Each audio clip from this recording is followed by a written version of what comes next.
uzivulile izandla zakho udiniwe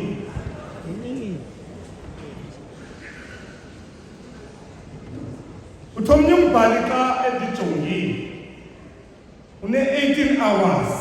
emea ukusuka uzamani uthi lo mbhali khamenenhle yasekhaya kuYesu ngalomzuzu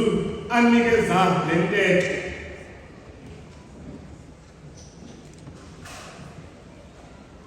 kumhlaba khulele kuwo kumhlaba wasePalestine eJerusalem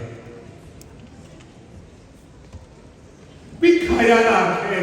ibikhaya lomthandazo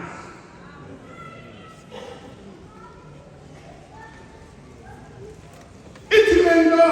xa ithetha le nto ebona ulapha emnqamlezweni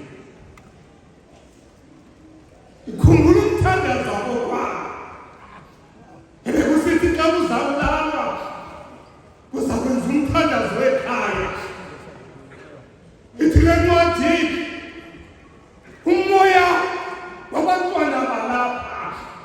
ubunikezwa kuba ngoba enenjongo zoba kwakusa uzawuphinda abaningi uyaqaphela uYesu apha ndimbhatha kakuhle xa esithi bawo uphinda okanye okwesithathu ekwazi uba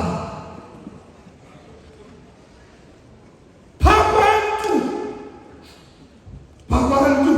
andalala apha abantu abalapha bake bambukela na umuntu obhubhayo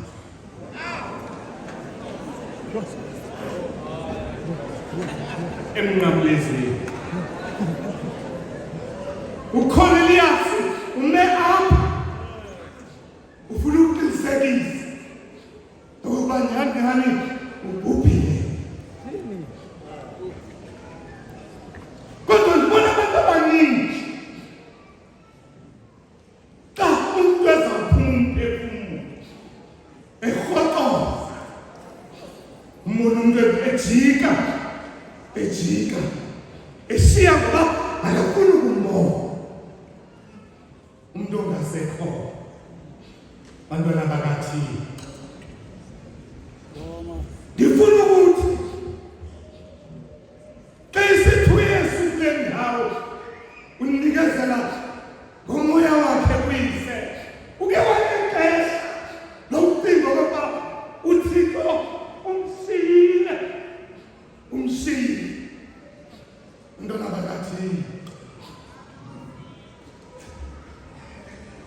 umthetho wesixhenxe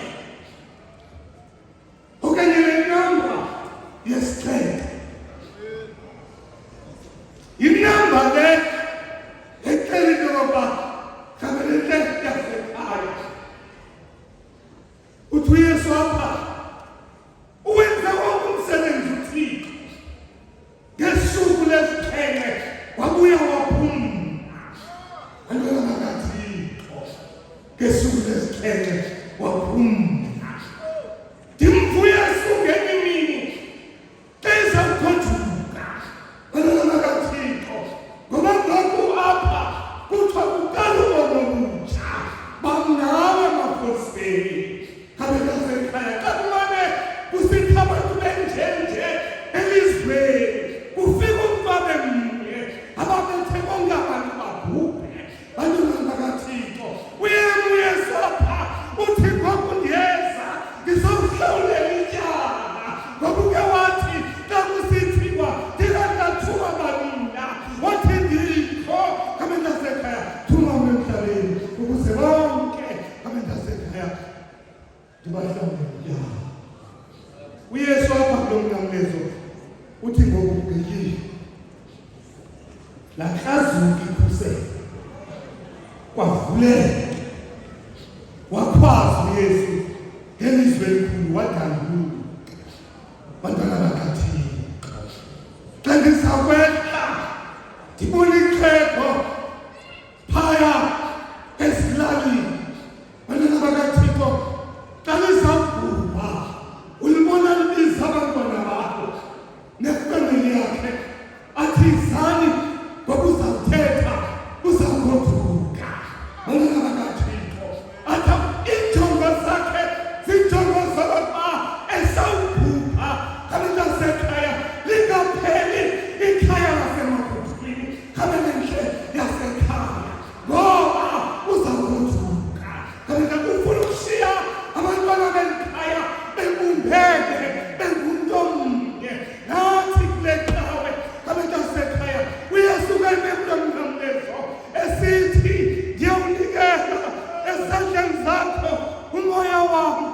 kuthatha ukuthi